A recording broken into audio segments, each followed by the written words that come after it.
That's okay. I heard that. Yes, I heard that. So that's live. You can adjust the camera how you want, but Oh, you're good. I'm just so you can see the comments. If they want to, I'm gonna sit over there. Okay, gotcha. If they want to. All right, yeah. Okay. Oh, we're doing a team approach now. Yeah, I feel like it's been I've been trying to juggle between both. Yeah, We got yeah. these pucks, so Okay, gotcha. Down, you can see the branch go like this. And you can see it, you can go like that, you can see it go. Crack off their flat. Weird.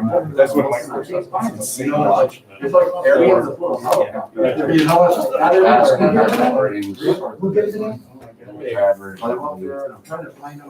all paid, their millage, JC, 2 or 3 or something, I don't know. But that each unit collects, pays based on that, rather than taxing individual people. We just make an appropriation based on what it will be if we tax each. And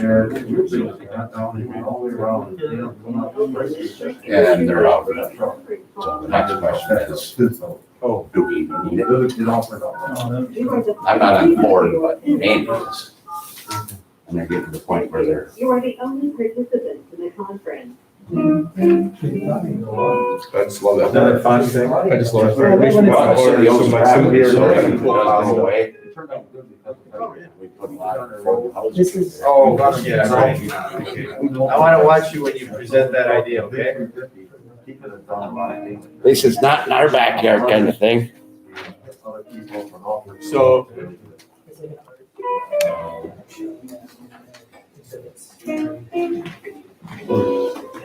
don't you think there should be one of these that doesn't look like a white table?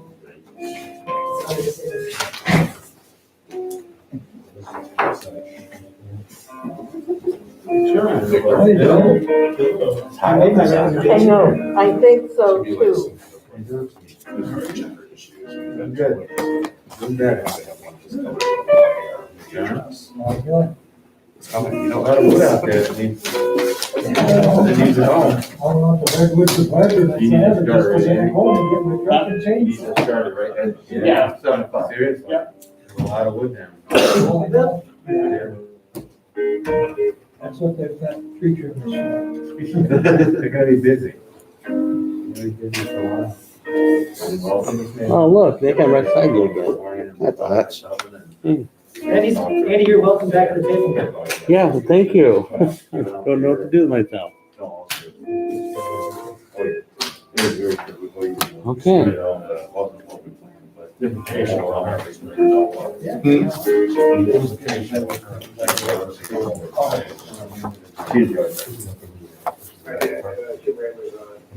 Hi, Jim. I'm good. Hey, Jim. Those minutes were correct, what I say now. No, it's. One correction, metric. Oh, you're right there. You did it. Yeah. Full Jim. Get my email? That's why Metrics me. I thought that was rather funny. I did too. Okay, I'll move in a second. That's the biggest problem. I'm out of range now, Jim. You're totally visible. Now you're out of range.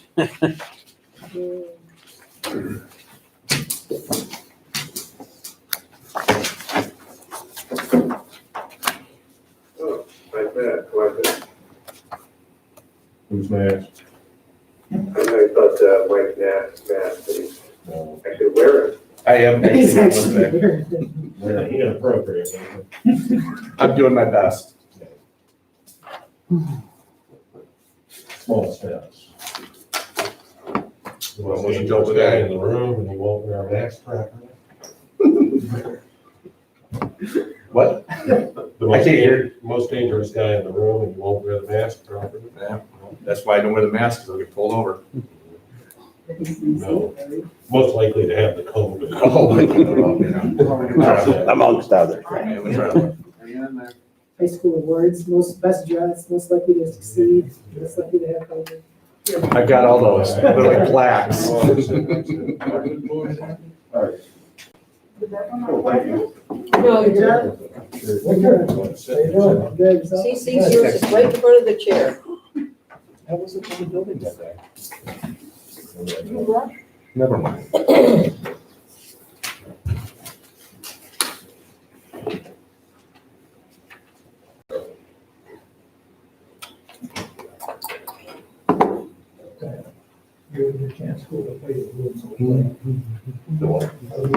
Okay, so here, right? Yeah. We have 2 sets of minutes to approve. Yes. I always look over. Here's the other one. Gotta make sure, because that's not on the agenda. Oh, yeah.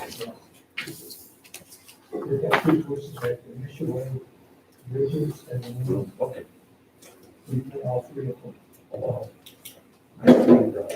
Really so how we done? And that's like, it's just, it's nothing crazy. Hey, Matt, Okay, that's it.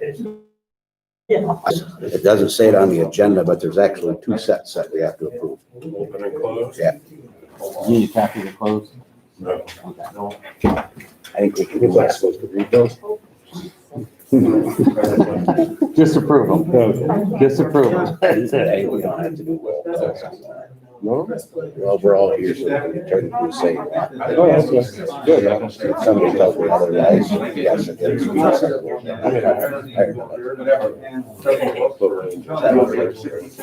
This is live, you see this now.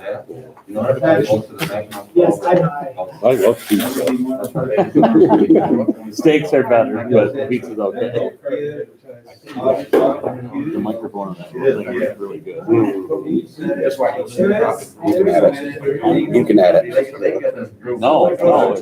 Once it's live, it's on. No, it's done. It's gone. There's a sound thing here on the nose. The advantage of the red, yellow, green is you get. I tried the other day, Hey, I actually. I think that's what this is here. And mine's Stevie. Matt never saw me when I. I'm open. Plus, I have a power eyeglasses steaming up, so I was at work and I had a snorkel. And I breathed in my The other time was a big, glasses on. quick, was that? See that, do you want to Sand? this weekend? I'm intrigued by it. You turn it on. And I just can't do it. My dad goes all the way back and I just probably comes over here. And that guy's got a back on right here. Yeah, he just. Tim, it's so simple. It's even. We go against Shermer, it's actually, not Shermer, Boris. And Boris takes the plug back about right here, and then you just, like, you guys are like 230, 250. Yeah. And those put those off. It's really nice. Yeah, and they're all straight, because you're not, and that's what this wrong is, I mean, you just. Yeah, I got some new ones. It takes straight. There'll be some new ones. Do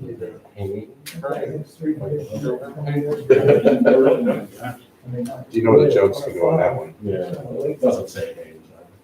That's a good thing.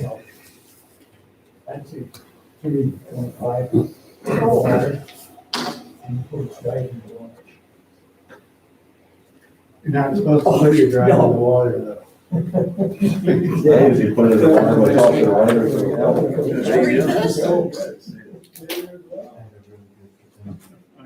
How's it going? Good to see you. Kyle, how are you doing? Good, you? Chief? Here, see you. Nice to see you. Hi, Kim. Hello, how are you? Good. Good to see you. It's good to see you. I like your That's patriotic. I told The other you. night was really. Well, I never, I have to make them one, but I can't read it. It's hard to sometimes. I just get my message, you know, it's possible, This was- you know, the other day. Yeah, I saw that. They're nice. Yeah. They're good, good, Good. but I can't breathe in here. You guys ever listen to the scanner? You ever listen to it late at night? See, exit out. You hear about the noise, the little bang with music on the boat, on the scanner? I can imagine. You know, $225,000 wave boat. who That was in front of my- He's Harbor Light and all It's a wood one right by the pier. It's a wood wave I mean, boat. you were, you're older than me. I just, I only 750 bought here miles per hour. 35 years ago. It's all lit up on the bottom. Oh, sweet. Just. All right, 7 o'clock. All right, 6 o'clock. Allegiance to the flag of the United States of America and to the republic for which it stands, one nation, under God, indivisible, with liberty and justice for all.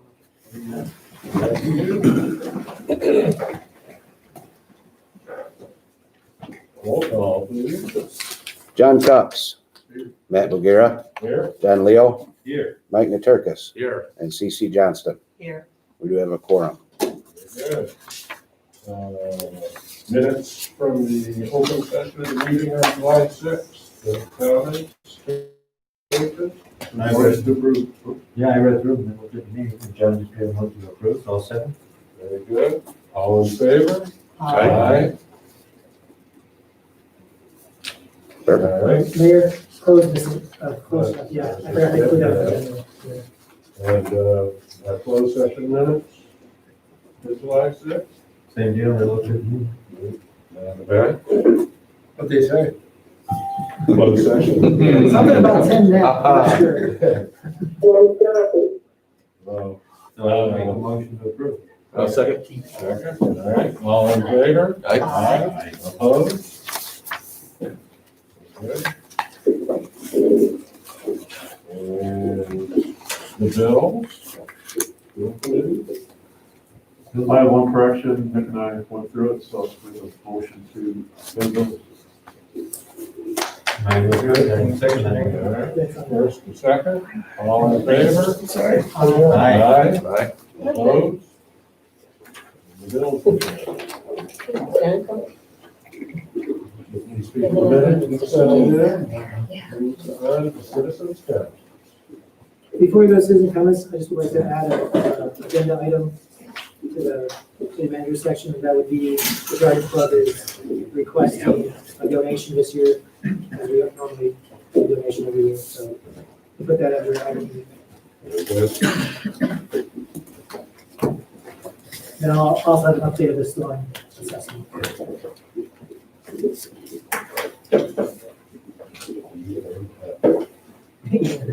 Sure. Okay, citizens comment, if you have something you'd like to say to the council, please state your name and address, and keep it brief. Wayne Avis, 476 4th Street. Just want to comment that what I've been saying has come true. The failure of West Bluff and Bluff right at Harrison Street was predictable, and it's a very steep bluff. It needs trees to protect it. And, you know, the failure, I don't know the cause of it. It seems like what somebody, I think John Cups is saying, that the 2x4 or 2x6 guttering system failed. Regardless, it's still the fact that that bluff needs a lot of protection stuff coming down. And I don't know what it's going to take for MDOT to repair that, but it's a very dangerous situation right now. At the very end of the pavement, there's a 6 to 8 foot drop, and then going down, the guardrail is no longer supported by anything except itself. If somebody goes into that, it can be disastrous. That's all. Right. Anyone else for citizens comment? Let's brief Yeah, it real. this is Ken Quick at West Plus. I guess I'd like to ask a question. Really, there's been no trimming of any of the trees in that area of Harrison Street for over 18 years. I know Kate Clayton is on the call, because I heard her earlier. She's been here for a long time. So I'm a little bit confused by those earlier comments, given that there's been absolutely no trimming of trees in that area for, again, at least 18 years. And Kay, I don't know if you're on the line and maybe you want to comment. Okay, this is Kate Flavin at 230 West Bluff. I live on the corner of Harrison and West Bluff Drive. I've been here since 1987, okay? And we had a beautiful view at the time we purchased our home. And we spoke with Brad Kruger at that time, who was the city manager, about trimming the bluff, and there was no problem. And Mr. Quick is absolutely right. The trees have been standing there. We have not had anything trimmed or taken from there unless Timberwolf came with city permission to maybe take out a tree that had died and was in danger of maybe rolling down the bluff, but that's it. So all of this is very frustrating. That has nothing to do with us and the trimming of the bluff that happens to the road at the corner of Harrison and West Bluff. Thank you. Thank you. May I respond to that question? That only goes to prove my point. The bluff is so fragile because of the steepness that even without trimming, and I don't know if it has been trimmed or what has happened there, but even without it, it still came down. What we need is engineering and hydrogeological people to tell us what we need to do, not an arborist. I have an additional comment to that. Really what's happening with the bluff, which has been for millennium, is there's a lot of clay in the soils along here. That's why they used to develop bricks and stuff out there. And what develops is a lot of hydrostatic pressure coming from the backcountry. And especially with all the rain and the water that we've had lately, that's what tends to cause that bluff to fail, because the clay lenses that are intact in the bluff don't let water penetrate, and so therefore a lot of groundwater builds up behind it, and there gets to be a melting point when it cannot contain it anymore. Root systems will help, but it's almost like you got to develop some systems to allow the leaching of some of this water, through and beyond, because naturally it won't occur in these areas where there's large lenses of clay. And that's what's happened down the bluff north of here and everything, where people have ended up with a bluff in their living room, or a portion of their house gets taken out that built too close to the bluff or on the bluff. So that was just my 2 cents there on hydrology. All right, thank you. Anyone else for citizens comment? This is Kate Flavin again at 230 West Bluff. I would like just to respond. In the last 17 or 18 years, I know the city has done at least 2, or maybe it's been 3 reviews of the bluff. They've hired professional people regarding the vegetation on the bluff. One of them was East State University, and the other was an organization from the East Coast. And right this second, I don't have that name in front of me, but this has been reviewed at least 2 or 3 times regarding taking care of this bluff.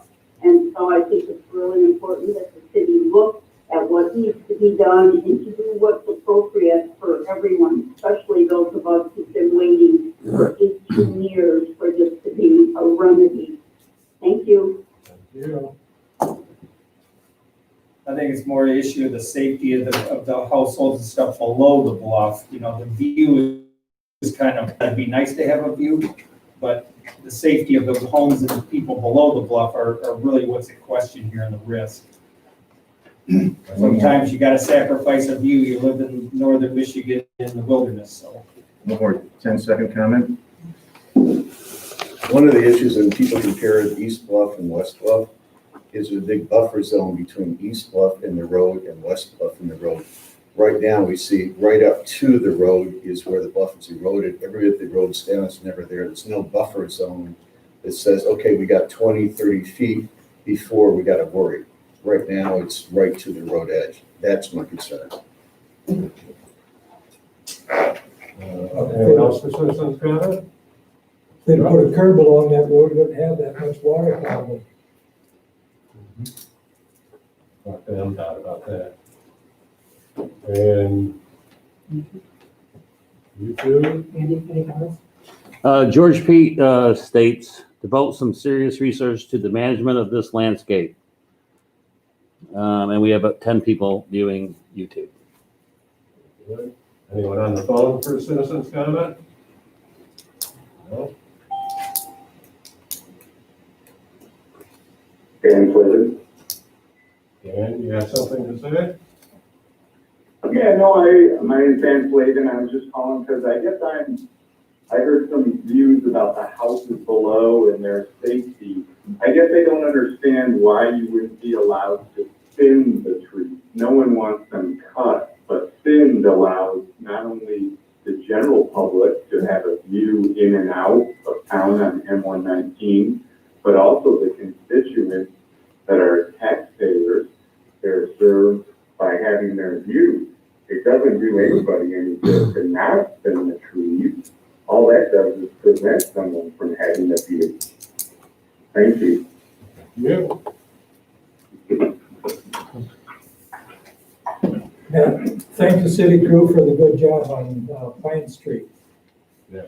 They reacted really good over there. Very good.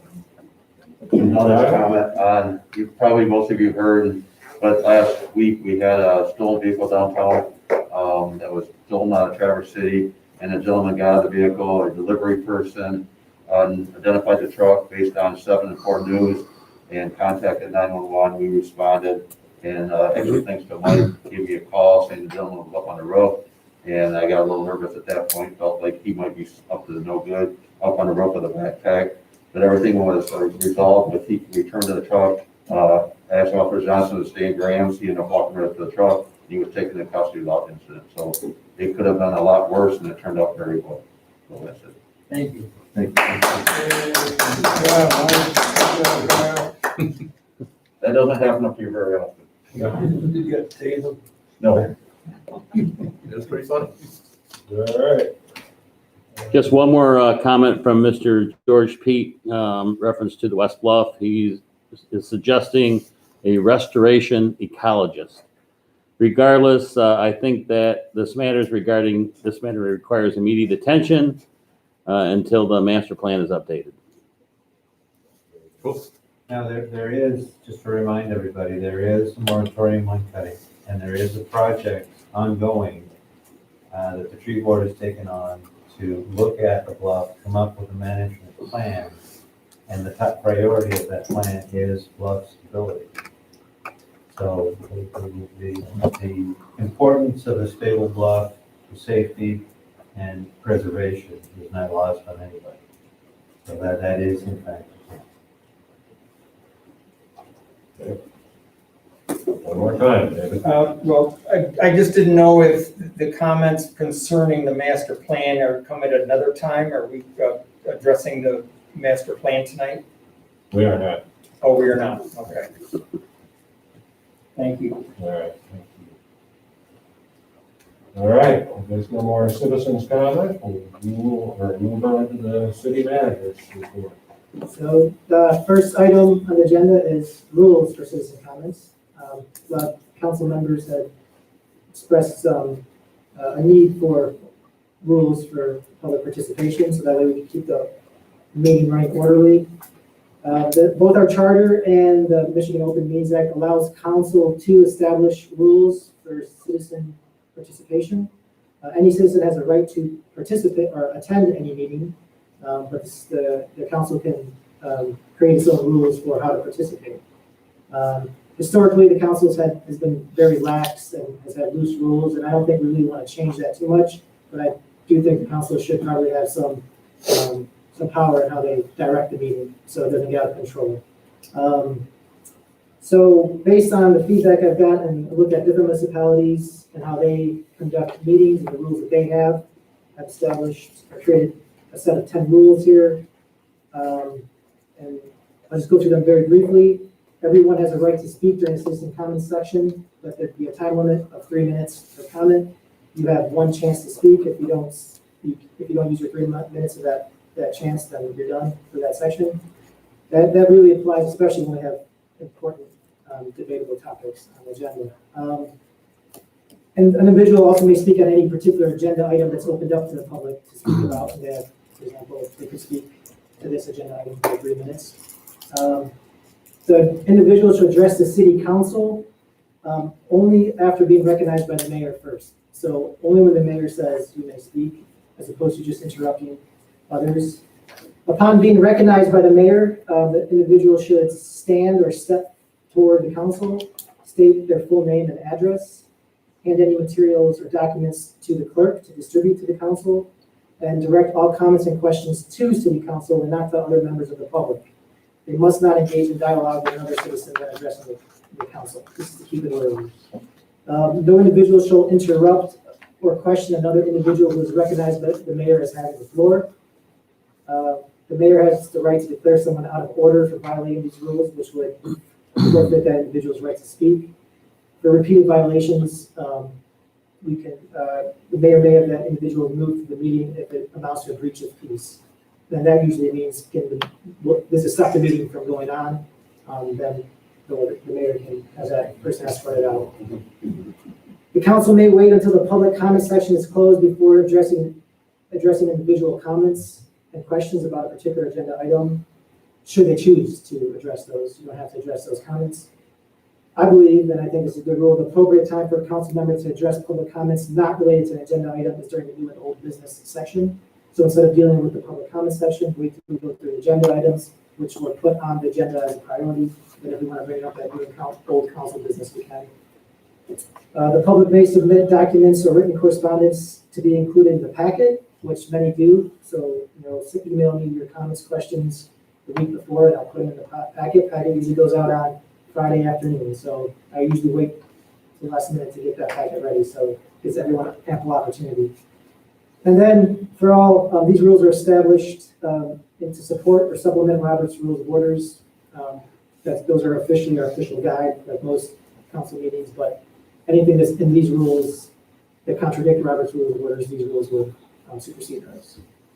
And then I know we also talked on the side about possibly having a timer that's displayed, either a physical timer or on the screen. So if that's something council wants me to look at, I can get that as well.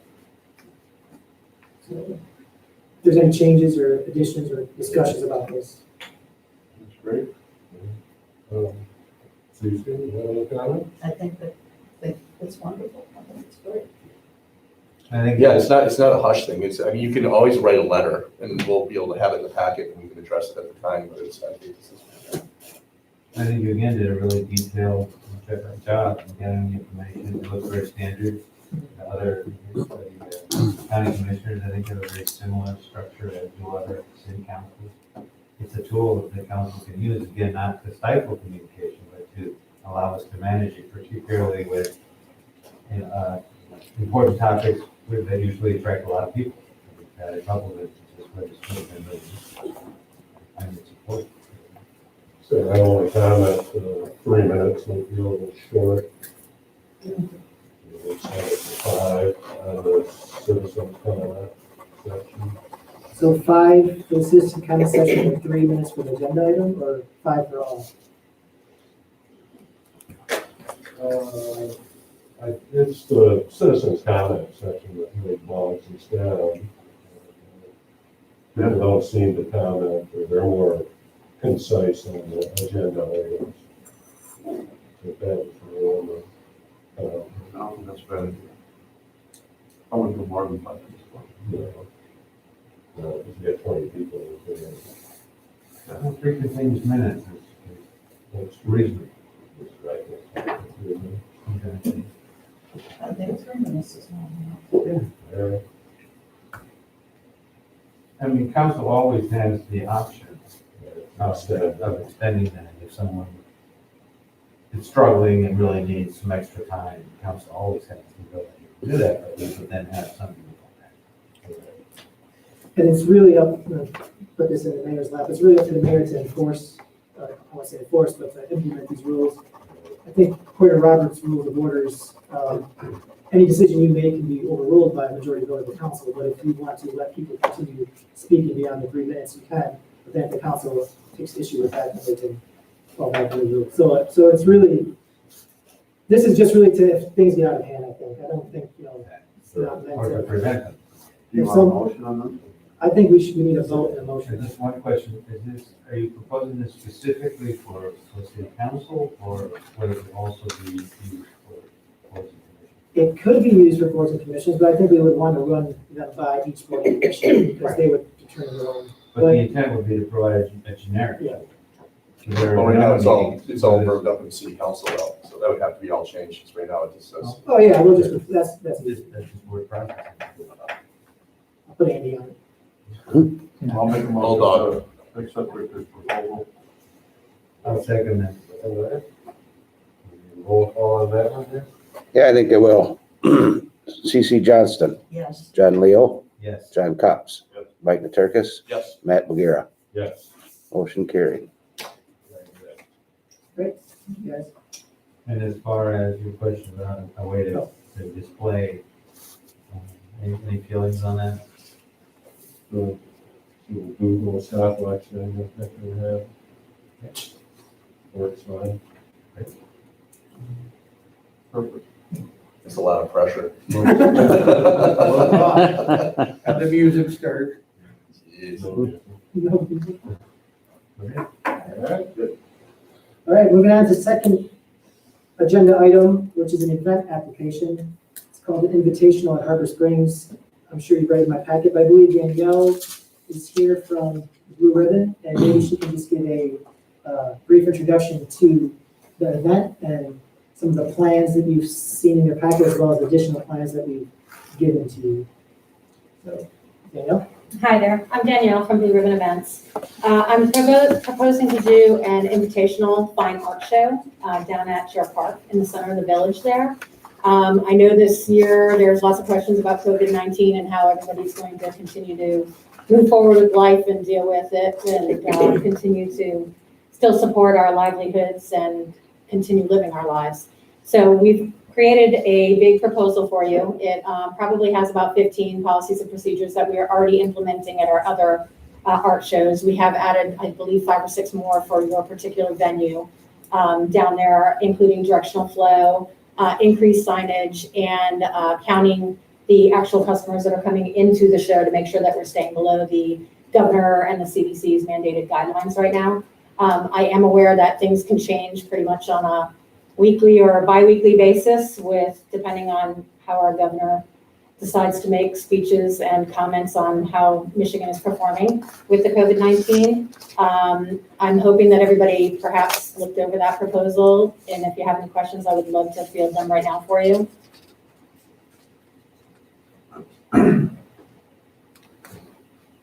No questions, that's never happened. It's almost way too easy. John's waiting. He's building one up. So are there any comments or? Yeah, let's do this. I like it. So what you just highlighted was you would be controlling the number of people that would be allowed in the event at a given time. Yeah, and so the way that we're going to do that is I did show you the directional flow, and I'm aware that you guys have had another art show on 4th of July for years. I actually have participated as an artist for the last 7 years myself, where they have 116 artists at most of their events. I went back kind of looked through all of my layouts for the previous years. We're going to keep it a lot smaller. We're proposing 10 foot between every single booth so that not only the public, but artists will have an escape route if they feel like they can't maintain a 6 foot distance.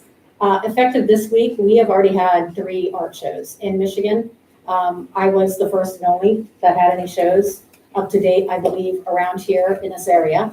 Our first one was in Walloon, and we also had one in Alden, and we've had one in Muskota. This coming weekend, we have one that's going to be in downtown Pellston, right on US 31. A little more of an art market, not so much a fine art show, but a little bit of a different feel to that. What we've instituted this week, because of the changes that have happened, is we will have directional signs throughout the whole show, including on the ground and signage posts. We will also have those sample 6 foot signs, and they will be placed about every 10 to 15 feet, just to remind people that, hey, we do have a traffic flow going on. We really don't want any congestion, and we don't want you going 2 different ways, just to keep both the artists and the patrons safe. We are now, as of this week, instituting that the artists do have to have masks available, so that if they are not able to keep a 6 foot distance when they're finalizing a transaction, that they can use that mask. That is mandatory for all of my artists at this point in time until the change feels again in the government and those restrictions are loosened up a little bit. I am quite happy that y'all are wearing masks today, because I've been in many cities where nobody's wearing masks at all. So that always concerns me about the public. I'm hoping that you guys see this as an opportunity to kind of raise the bar a little bit for an art show. I do work with, my in-house database is about 2,500 artists. They do travel from all over America, everywhere from Florida to Tennessee to Kentucky. Our Woodland show had people from New York and Illinois and Wisconsin. So we do tend to get a little more of a variety of artists instead of just the local crafters that are in this area. So I am hoping that that's going to give a little more exposure to some variety of art forms instead of just your traditional painting and your ceramic and things like that. Comment I have to make is if you're going to do something like this, I really can't see everybody staying 6 feet apart. I really don't see that. So consequently, and if nobody's wearing masks, I'm not for this. I'm totally against it.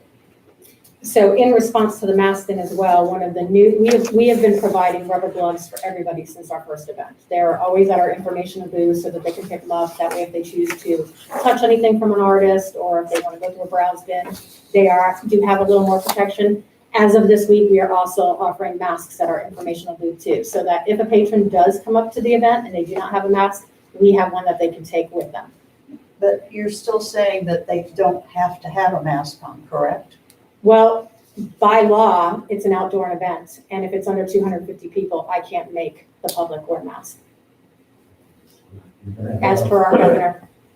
So I can institute signage and I can post everything and I can have reminders on every artist booth of those signs, but I do not have the ability to force. Well, them she's to only wear having masks it in where only outdoor venues. 250 people are in at a time, so they're gonna be policing the amount of people that are in there at all times.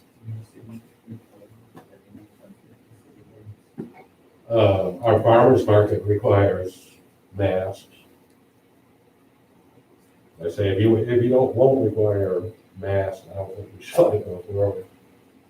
So if you want me to require masks, then I can pass that buck to you, and the city of Harbor Springs requires me to enforce that.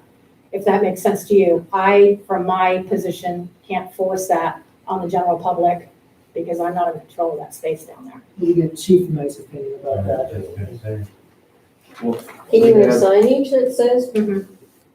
you know, like they say in other places, you can't come in unless you're got a mask on?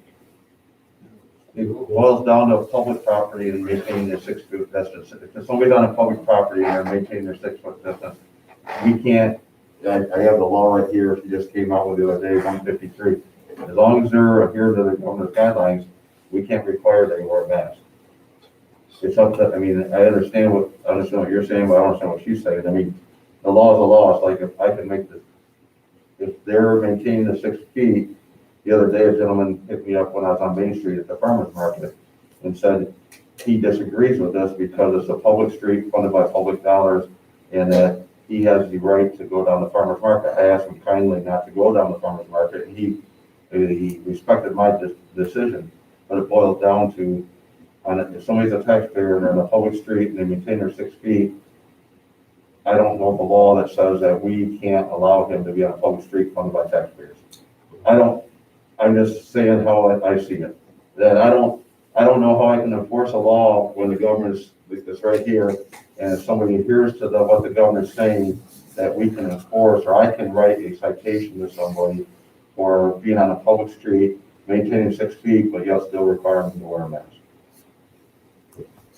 You know what I'm saying? It goes to the farmer's market too, then. Because I'm at 6 feet from the farmer's market, there's no law that says I can't go in there that night. Right, it's public street. If this gentleman was very hostile initially, and I de-escalated the problem, but to his defense, he has a legitimate argument. It's one thing if it's a business, and then it becomes a result of a trespassing complaint.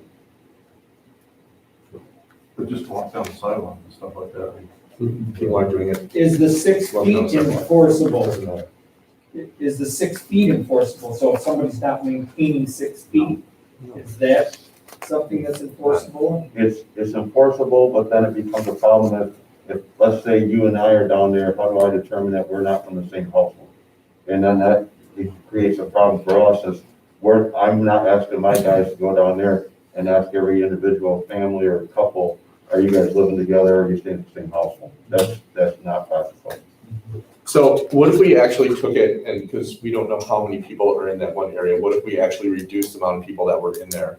And that kind of gives everybody a little bit more comfort. What if instead of 250, we went 175 or 100? Because if you think about in that park, 175 people all in that park, that's quite a bit of people when you think about it. And that would include the vendor, the artists. Yeah. So you have 50. So if you have 75 vendors, it's 100 people wandering around there. It's 5 go out, 5 go in, you know, I mean. Here's a recommendation made by the Farmers Market Association. I think that's their title. If you take the square footage and divide it by 113, that tells you how many people that you could have within that. That's what we're using for the farmer's market right now. So if we were to take Thorn Park, for example, we measured out, we saw how much is there. If they were in agreement that we divided by 113, including the vendors, that way everybody could maintain social distancing. That would be a practical way to do it. That's what we do for the farmer's market.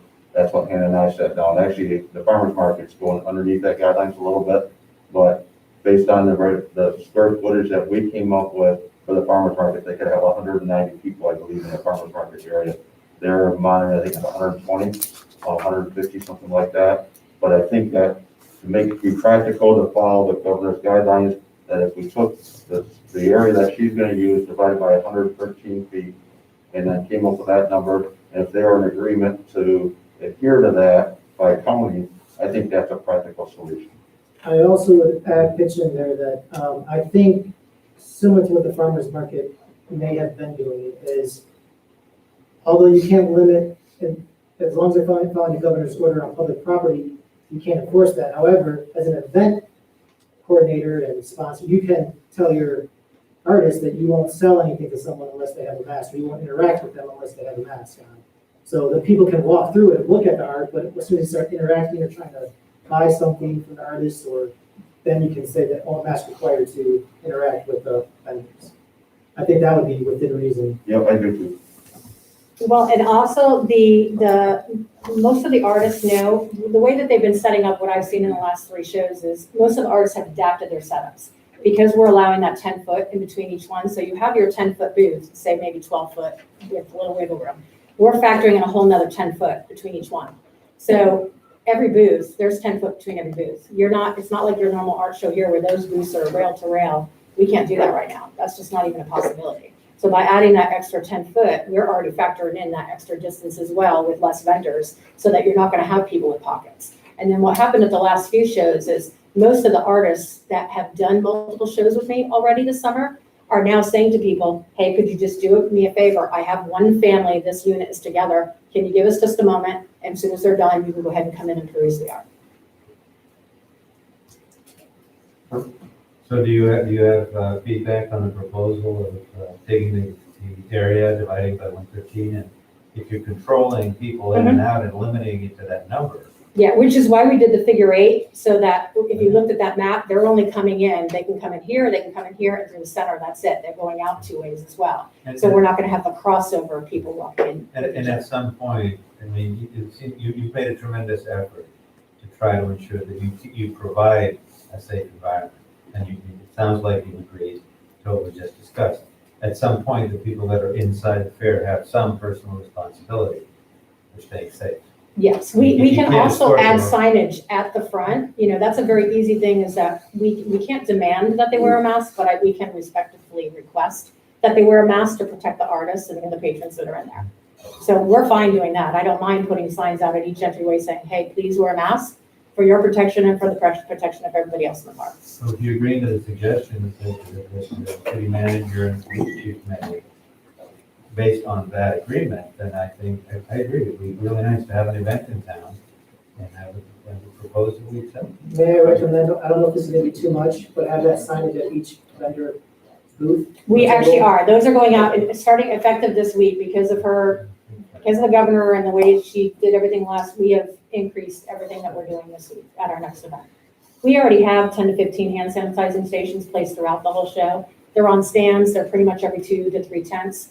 We're now requesting that every single artist has those attached to their tent as well. So anybody that is coming into their booth space can sanitize before and after as they're leaving too. So if they touch anything, if they touch a print or if they touch a painting or a piece of pottery, they can, you know. We're doing how much stuff everything is today, I think you've done a pretty good job. You tried really hard, so I Trying to lay it out. Yeah, it's been a interesting summer. I would make, based on that, I would make a motion. Can I Second that. add one thing, sorry? Is if the with the stipulation that the governor's orders changes or COVID-19 Yeah, we'll stay in situation line changes, we may have to revoke it. That's Well, that all. was kind of implied you were saying. Yeah, and I believe I put that in the proposal too, is that we will keep up with whatever the current mandates are. It's good to remind us all that it changes. Mm-hmm. And I haven't seen a map, but I'll give her a card and I'll work with. I can actually, yeah, give you. I'll work with the area and come up with a number. Great. Marvelous. Awesome. Perfect, thank you. Awesome. And then if I can just say one more thing, I am looking at the event to be an annual event for you guys. So moving forward, if you'll keep that into mind when I come back to you again next year. All of my invitationals are kind of being cultivated to be a very fine art shows. I'm placing them throughout Michigan and, desirable areas. Maybe next year we will be. Yeah, right. Thank you. We have a motion and a second. Mike Maturkis. Yep. John Cups. Matt Bogira. Yes. CC Johnston. No. Don Leo. Yes. Motion carried.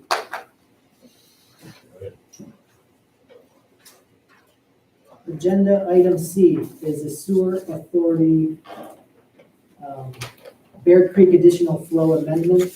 This, Nick attends the sewer authority meetings, but Bear Creek Township has exceeded their, or is exceeding their gallons per day treatment capacity, and they need to rent more capacity from other members. They've asked, I believe, Little Traverse, Littlefield, and Lansing to give some of their capacity. They asked Harbor Springs. Of course, we don't have any capacity to give. We're nearing that limit as well. So this amendment, this agreement is essentially just saying that Bear Creek Township will rent capacity from those three townships, and that Harbor Springs does not object to Bear Creek renting this capacity. And Nick, I don't know if there's anything else you want to add since we're at the meeting. Only if there's questions. I know, Matt, you're on the board as well, but in a nutshell, the sewer authority can handle 1.3 million gallons of waste. Bear Creek has grown exponentially. Harbor Springs is growing, thankfully not that much, but Littlefield and Lansing and Little Traverse, not so much. So they're not hitting anywhere close to their capacity. So they're renting capacity to Bear Creek. Renting is an interesting term. It's just, of the total, it's just reallocating unused. Right, and the only reason they call it renting per the agreement, I guess, is because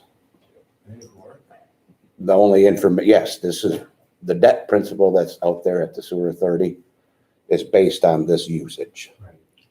So if they absorb extra usage from Littlefield and Little Traverse, Bear Creek's payment on that debt is going to rise and theirs will decrease. So I just want to understand. once it gets to that $1.3 million per gallon max, Bear Creek is responsible to expand that sewer plant.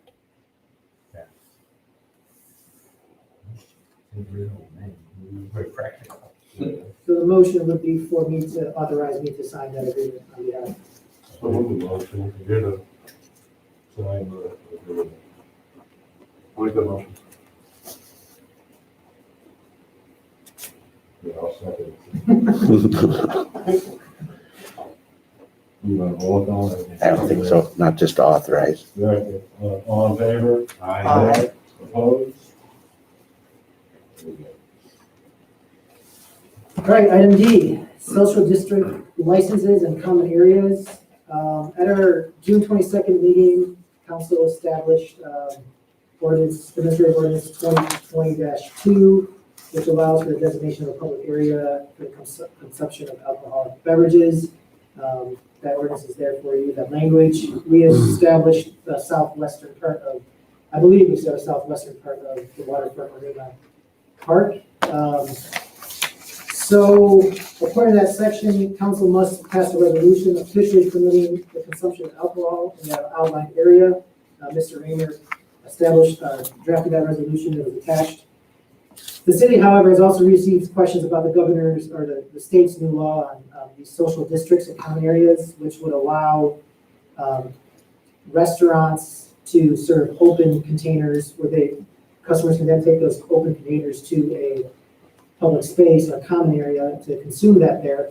However, there's a lot of stipulations and I think hurdles to get through on that one. And one is just a definition of a common area, which is really, it's shared by and contiguous to the premises of at least two other qualified licensees. So we have to establish a common area that borders at least two restaurants, but there's no way we can get a common area that borders all the restaurants in town.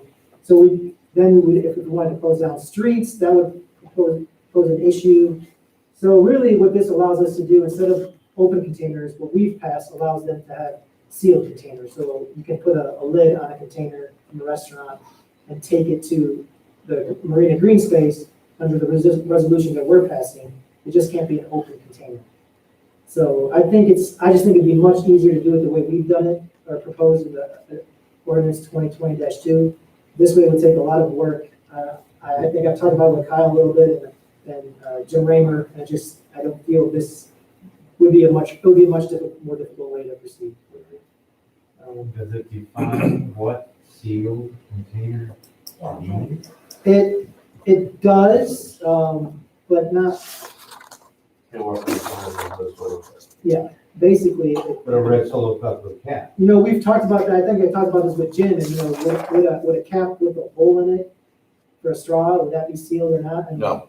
It's part of the liquor commission law. You cannot have it. It cannot be approved for any time. Yeah, so it's gotta be done close. Right.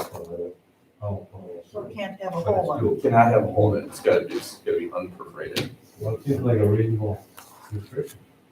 And our resolution also would be that, the alcohol can be consumed so long as it be consumed with a meal. So you get a food and the alcohol from. So you could use a gallon container, like you could take a milk container from home, a gallon, because you can serve up to a gallon out of a restaurant. Okay. So if Matt wanted to, he could serve a gallon of margaritas as long as he spin the top on it, right out the door. Sounds good. So it does. We're already doing it. So that works great. So it's just, the only problem I have with this is we're kind of blocking in a small little place where 7 or 8 restaurants can be serving liquor and sending people into that little square. I'm pretty strongly wanting to open that up a little bit. When we talked about that, didn't we? You don't want to do that? I know, I keep I saying don't care. it. You don't care? I just want an area that we can say that this is the area you consume. I would do the whole park. That's me personally. Why? The reason we picked this, and not saying one way or the other, the reason we picked this is that's where the tables, picnic tables and the shade sales were going to go. So that's the reason why So we have to stuff everybody underneath those little things. but that's the valid point. That you want Who's gonna people police out. that? Like, he's got nothing better to do. I think we should open it up. I think we should have the whole grass area. There's other picnic tables people can sit at and stuff like that. Why would we jam? We're all worried about making too many people come into our thing, but we're gonna jam them all in that little square. There's only 6 tables. So what, you gotta be standing around. You can't be standing around dining and drinking. I can stand and drink. How many people does that area support? Under what you just said for the art. This is 7,400 square feet, this small spot right here, 7,400 square feet. Just start other than that, or the farmer's market thing. But that green space is already used by the marina. 65 people. So if you have a family of 10, 8 of them children, 2 adults, that takes up a chunk.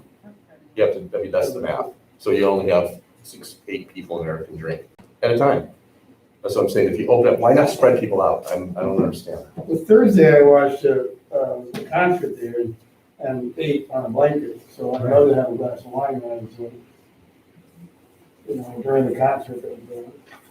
But it says in conjunction with the consumption of a meal. The problem. It's not, you can leave a liquor.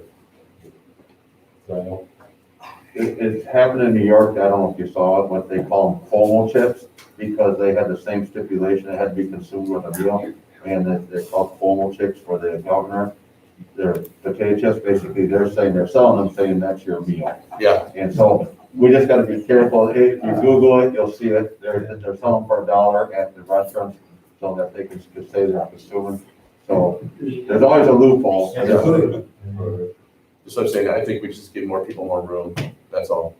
I'm good with whatever you guys decide. I just don't want it citywide, and I don't want it in every park. I want to limit it to the area so that we can. But that's what I'm saying, Kyle, instead of putting everybody over another park where like the art park is and all that, or down that should, around the beach, we don't need to do that. And that's why I'm saying, here we're contained, and we can see this. Plus the boaters want to get off the boat, they want to go out and they want to have a cocktail. We're actually throwing them into that little square too. And I actually, sorry, go ahead, Mr. Kelly. What are you gonna do with the marina people that go out on their boats and go up there in the park and set a table and eat? That's my That's what I'm point. just saying. That's what I'm saying. We should have more room so they can do that too. I don't see the problem with having more room. We have all this space, it's not being utilized, use the space. It's currently happening a little bit as we speak. I don't necessarily see as much people buying drinks at your guys' restaurants as I do taking a bottle of wine from home or taking a bottle of wine out their boat and sitting there and having, that's no offense to the restaurant owners. I see that happening more often than them coming to your restaurant, buying a drink and going there and drinking it. I think that's a fair assumption. Well, Mike brought up a good point, and that is, if we limit the area, a small area, and people want to be there, that we're gonna throw them together. And it's a nice natural border. If you're on the grass, you're in the area. If you're off the grass, you're out. So if you don't have an objection, I say. Yeah, the border's the green. Make it the green space. The only like contradiction to that is if you get some family down there that, let's say they're opposed to alcohol, I know that they have other places to go to, but I'm just throwing it out there to be the devil's advocate.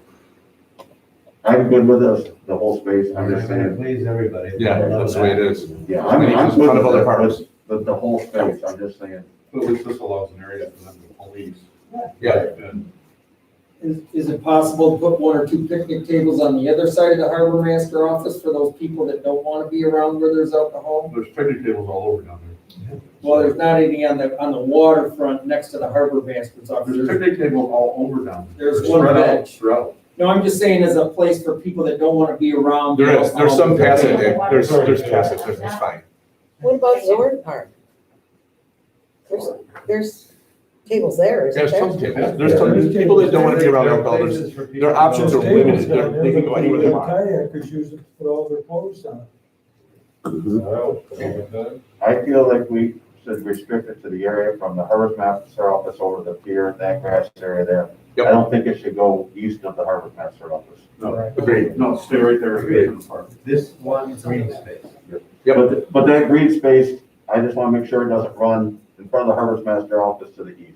No, it's just that green space right there. Parcel 176-100. You got it. Based on that, I would make a motion that we adopt the resolution as written by Mr. Ray. We'll second that.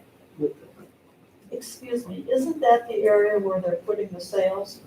The blue area. The blue area? So people can walk around outside of that area if they don't want to sit. We can have a cocktail and move away from people that are eating. If I was sitting down with Cece, if we were down there having a cocktail together and eating a bag of potato chips, and the family showed up with a bunch of food, I would want to leave the table, let them sit down and go walk over there and have a cocktail. And you and I can play Frisbee. It'd be great. It's awesome. It's a good setup. So it moves people around. But that area does not have the number of tables. It doesn't have tables. I don't approve of We'll get a blanket, people. Cece, we'll sit on a blanket, it'll be fine. I think it's a great idea. I don't approve of walking around downtown on a green space drinking. Times are weird. And it's not that I don't drink.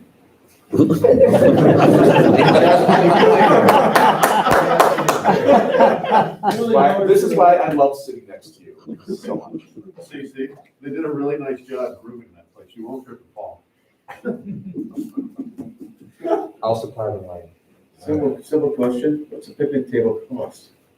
Anywhere from $200 to. I think we paid $700. Buy some, put some in. We already There already a lot of picnic tables out there. That's what I'm saying. So we got a motion and a second. Yep. We're gonna do a roll call like it's a resolution. Yeah. John Leo, Yes. Mike Maturkis, Yes. John Cox, Yes. CC Johnston, No. and Matt Bugera. Yes. Cece, we're gonna have a Motion bottle of wine, carried. we'll revisit this. All right. All right. So, item agenda E, which is, we added, was the Garden Club has sent us a letter to the council and the city asking for a donation. They didn't specify how much, but based on, I looked with Chris Whitaker, they normally give $1,000 a year to the Garden Club. And they do a lot of beautifying of our city property, so I recommend that we give them a donation of $1,000. Sure. per normal. They do a great job. Yes. Need a motion on that? Yeah. Yeah, we can, we're here, we might as well. Motion, I'll second that. All in favor? All in favor? Aye. Aye. Opposed? All right, agenda item F, the last one that was added was the assessment of Saturday's storm damage and associated issues. At the marina, our courtesy dock kind of got pushed around, so dock and dredge needs to come back to reset that dock. They're currently at Beaver Island because per our agreement with them, we kicked them out of Fort Park, so now they have to come back. The dock boxes have blown off at the dock, but that's a relatively easy fix. There's a mooring chain that snapped, causing some damage to the boat. We're unsure of the extent of the damage to the boat and the reason for the mooring chain snapping. Obviously, the storm was the reason, but why that one snapped and the other ones didn't snap is a question. At our parks, skate park, there was flooding, no damage. Bayview Park, which is kind of right by the skate park, that where you can view the bay. A small tree was bent in half. Kiwanis Park lost power, branches were down. There's one small tree down. City Beach, there was branches down. There was a washout east of the building. And then there was a washout west of the beach building due to a back storm drain. Zorn Park, Zoll Street Beach, Shea, and Jean Jardine had no visible damage. DPW, there's a washout, as we talked about, on West Bluff. This issue was due to rainwater having nowhere to go but over the bluff. The state has installed a temporary traffic light to keep this section of M119 a one-way road. We don't know when they will complete their repairs, but as mentioned, they're on furlough. State MDOT workers are on furlough on Fridays and Mondays, so they only can send a regular maintenance guy just to inspect it right now, but they're sure to still get to it. There are several down power lines and utility poles, several snapped lines. Most of the power has been restored. There may be a few houses here and there that we don't know of, but our guys are diligently working on that.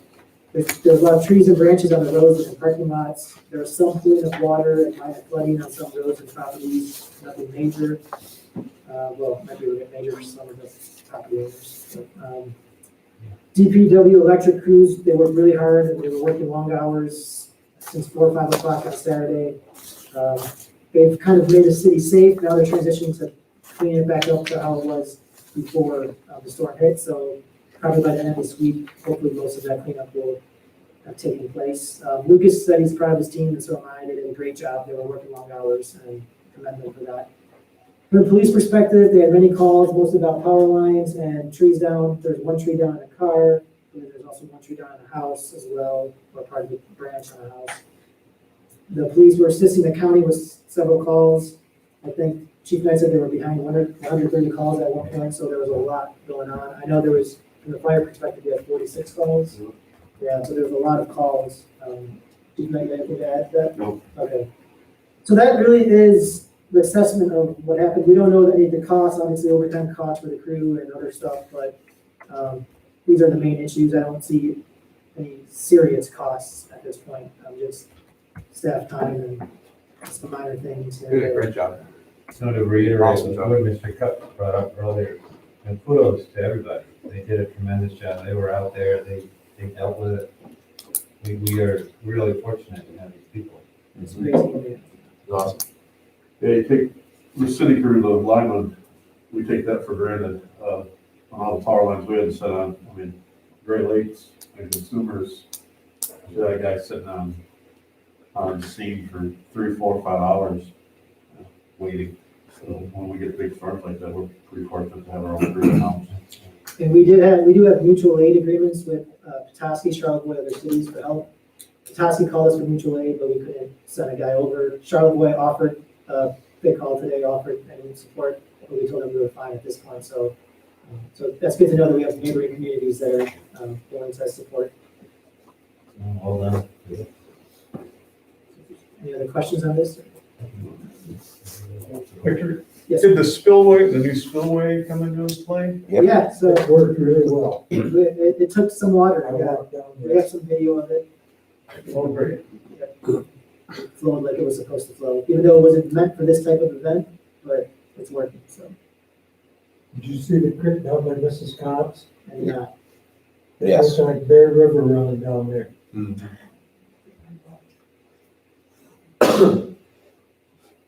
all right. So then, the last thing that I have is the city manager's report.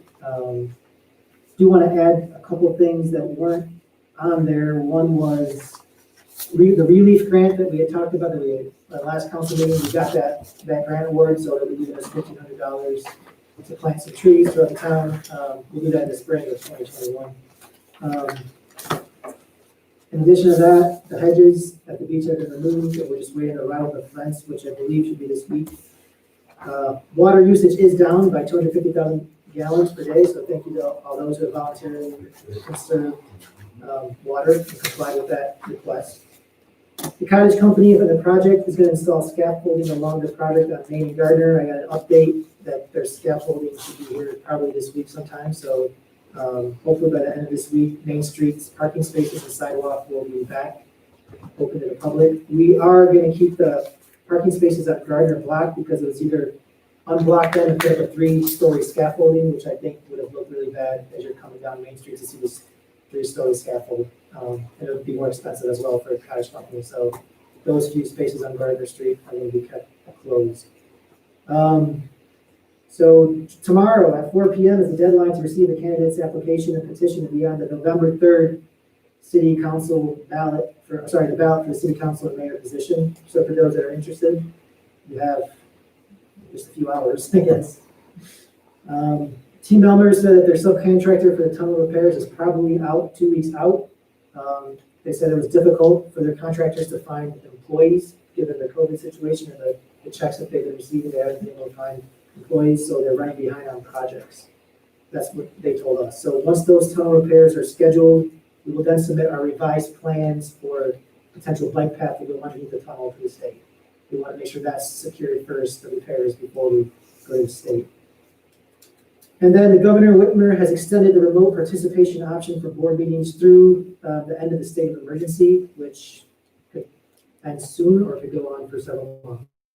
So we have, also we had our media experts come in, our electronic experts come in, and they said, we'll give us a quote, and he said by the end of this week, making some improvements to our technology so we could not using this antiquated system. Yeah. So looking forward to that.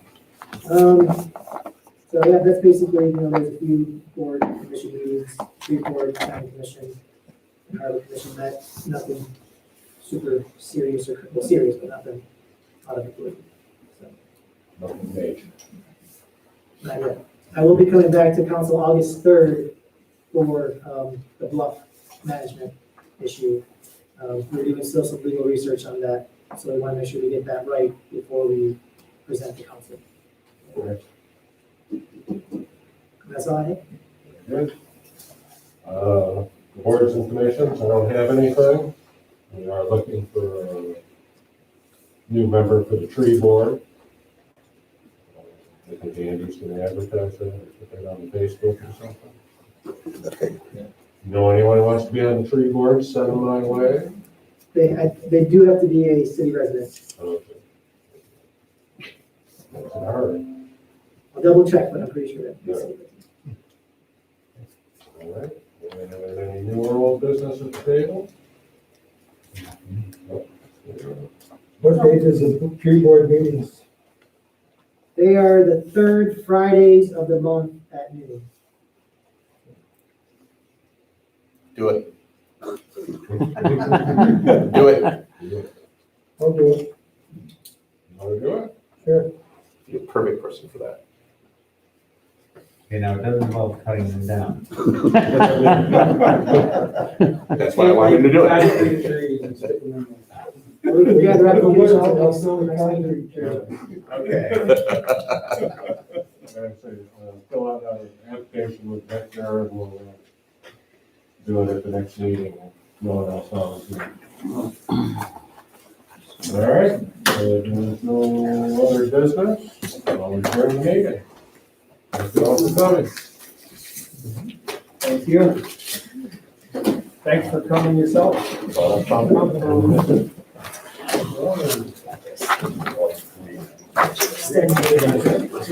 right, so yeah, cut this down. I don't know. Is there a specific way to doing that? Yeah, you just go to end stream. I'm Mary Ellen.